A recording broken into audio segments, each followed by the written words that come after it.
searching for a real love. We're searching for a real love. Waiting for that real love. Oh boy, I want that real love. So hey y'all, welcome back to my channel. It's your girl Kierra. I am here with another video.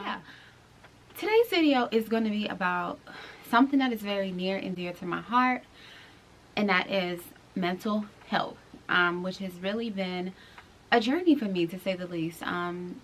I'm someone who I've never really dealt with any type of mental issues. I've never had any type of mental breakdowns up until last year. I was always okay. So this video is basically me just explaining what I experienced and the practices I took to get back to a healthy, happy place.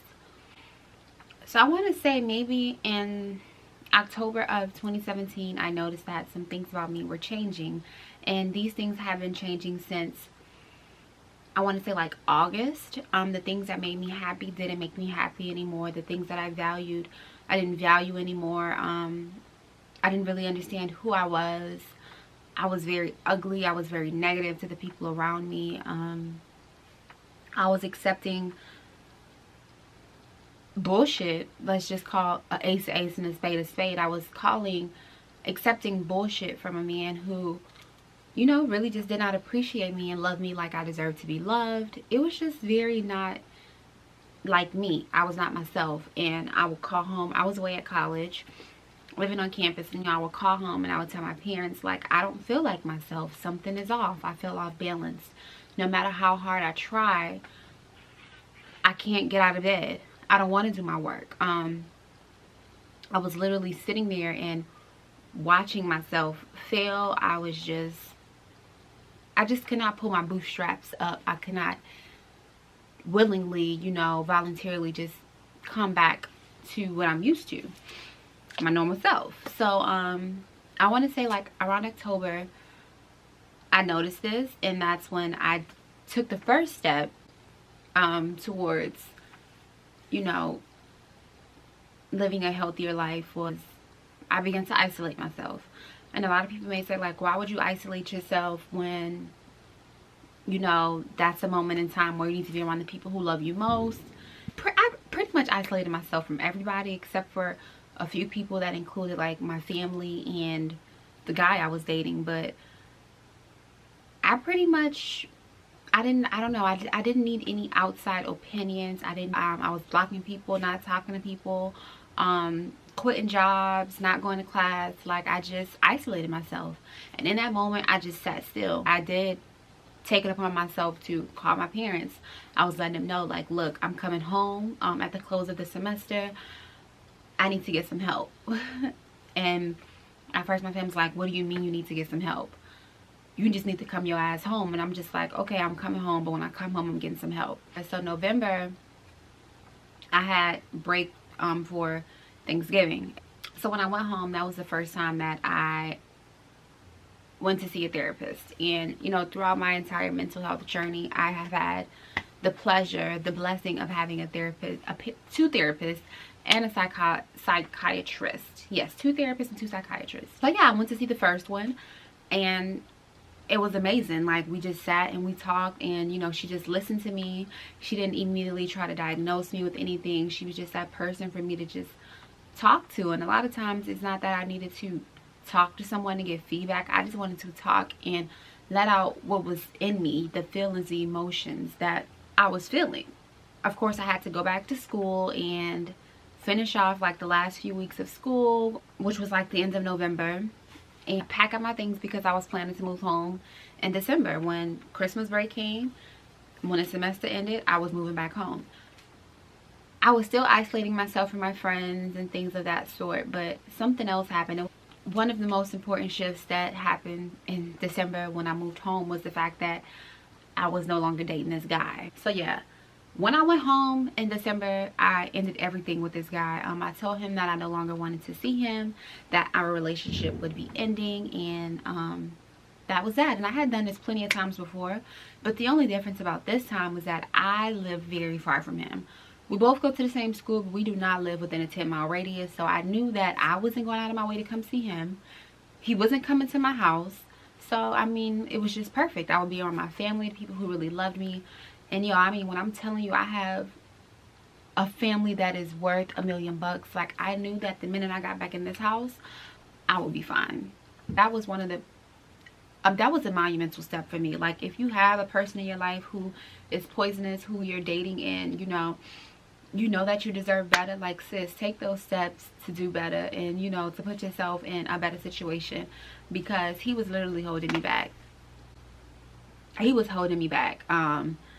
He wasn't the only thing holding me back, you feel me? Like, it was him, it was me, it was other people who were around me, it was my environment, all of those many things. But that was definitely like the first step towards, oh yeah, I'm finna level the fuck up, you feel me? So when I moved back home, that's when I decided to get a second therapist, because not only did I want to have my therapist at my doctor, I wanted to have a black female therapist. So I got one of those, and I was having somebody at Kaiser whom I have insurance with, and then I was having someone at an outside facility who was a black woman who was also very amazing. And that's when I began to see the black woman, it was a new type of therapy that I was experiencing. It then shifted to self-awareness, and not only self-awareness but self-analysis. And I like to say that those are two completely different processes, because I've always been able to realize when I was wrong. I've always been able to know when I was being mean, when I was being ugly, when I was lying, like when I was being deceitful. Like, I always knew that, but the self-analysis was help me understand where those thoughts and those feelings and those emotions were coming from. For me to sit there on that lady's couch and her to ask me the question she asked me, and me hearing those answers, and that, like, I had a realization that, okay, wow, clearly I'm fucking up a lot of good things. Clearly I had some issues with this strong black female role, and not really knowing how to balance that when I'm up against someone who's like me. Just a lot of different things that played into it. So now having both of those therapists, I felt like I was feeding two different parts of my body. I began to go to church a lot more with my family. That's something that we're big on when I'm home. So not only did I have my two therapists, I also had God. And our relationship began to grow, and it's something that I'm very proud of to this day. Through things that nobody else could have ever led me through, guided me through, gave me the faith and the grace to overcome, he has done that for me. And so I am forever his. Let's just put it like that. But yeah, so baby, this was around like January. I noticed a little bit more in here that was changing. I was coming out a little bit more, not like going places with people, but I was definitely those people who I began to shut out of my life. I began to speak to them a little bit more. I was a little bit happier. I wasn't as sad. Like, things just it began to shift.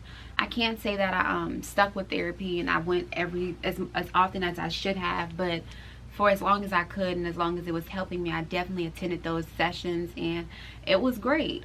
And after therapy, like I said, there was a time in my life where I didn't want to do my work. So I did have an experience where I had to withdraw from courses. I failed a course, and so my psychiatrist, who I went to see, who also did not diagnose me with anything, who wanted to, but I mean, at that point in my life, I wasn't ready to take any medications, because I personally did not want to get addicted to anything. I didn't want to feel like I needed anything. Instead, I stuck to my therapy sessions, and my psychiatrist did have the ability to write me a letter, and the letter that she wrote wiped my record at Georgia State. And when I say wiped my record, I don't mean like removed every F. I mean, it was only one, but it did help.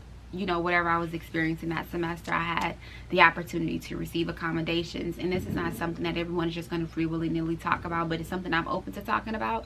Like I said, I wrote a letter that literally removed everything that I had done harmful to my GPA and to my college experience while I was having that very dark time in my life. And in addition to that, I was fortunate enough to receive accommodations for if this were to happen to me in the future. I don't have to just sit through it and fight through it.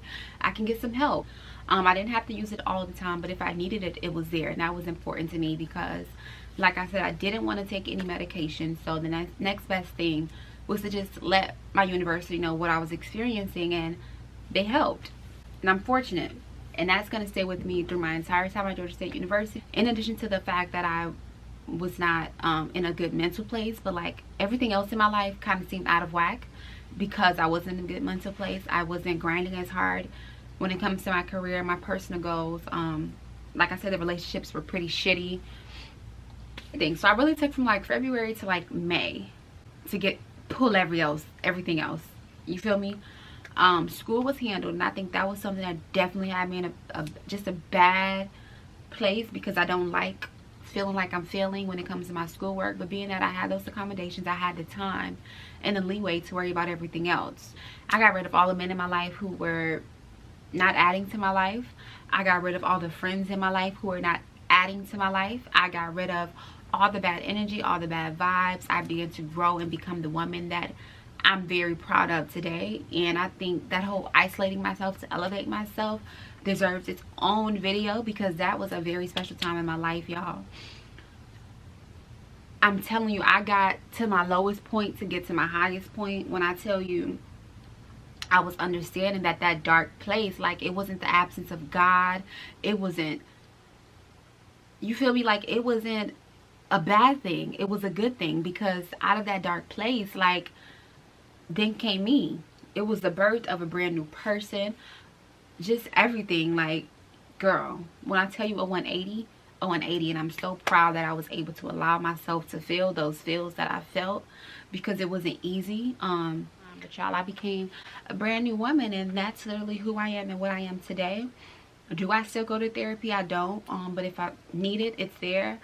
Am I taking medication? I am not, but I am happy and I am healthy. I am a little bit more self-aware. I am a little bit more guarded when it comes to my emotions. But what I am doing is going to church, reading books. I am listening to podcasts. I'm just surrounding myself with love and positivity, because I realize the things you surround yourself with, it somehow is a reflection on the inside of you. And I just have to be conscious of that, because I can say that in a moment in my life where I felt like I wasn't in a good mental space, I was not surrounded by love, good energy, good positive vibes, or anything. It was a lot of people around me telling me who I was and what I was capable of that wasn't always true, you know. And a lot of times you have to realize there's your truth and then there's someone else's truth, but you can never listen to somebody else's definitions and perceptions of you. And I think that was one of the hardest things for me. I had completely lost sight of who I was. And because I had people telling me who I was and I didn't agree with them and I had to fight with them and argue with them, it turned into something that just was not good. But today, that's not it. That's not happening, because I am who I enjoy being. So if you are someone who you feel like you are not yourself right now, and everything you're doing is not working, I encourage you to go talk to somebody. Mental health is serious, especially when it comes to our beautiful black women. Sis, take care of yourself, because you don't have to be strong and uplift everybody on your back and not take care of yourself. This is the most important before anything. And I feel like I've always joked about being a hypochondriac. I will always go to the doctor. I go to the doctor for everything. If I cut my toe too deep, I'm gonna go to the doctor. And now I have to be a hypochondriac about this, because my mental health is just as important. I always have to make sure that I'm straight, no matter when or what's going on. You feel me? So yeah, I mean, y'all, that was this video. That's literally my mental health journey. It's a very mild case of anxiety and depression and what I was experiencing it. But I'm not someone who feels like we have to use labels. Like, it's just what I was experiencing in that moment. Nothing is wrong with me. I'm completely capable of living my happy life and doing everything and functioning like a normal person. But I had a time that in my moment in my life that I couldn't handle it, the capacity on my own. I said, I hope you enjoyed this video. Please like, comment, and subscribe. Let me know what your journey is like, taking care of your mental and loving on yourself and isolating to elevate. Because I want to hear. And if you haven't already, please check out my blog at Kierra Nakaya. The more y'all support, the more I know that you're enjoying it, and the more I can keep bringing it to you. But yeah, this video was not an easy one, but I do think it was a good one. As always, stay beautiful, stay loving, and stay positive. And I'm gonna catch y'all in my next video.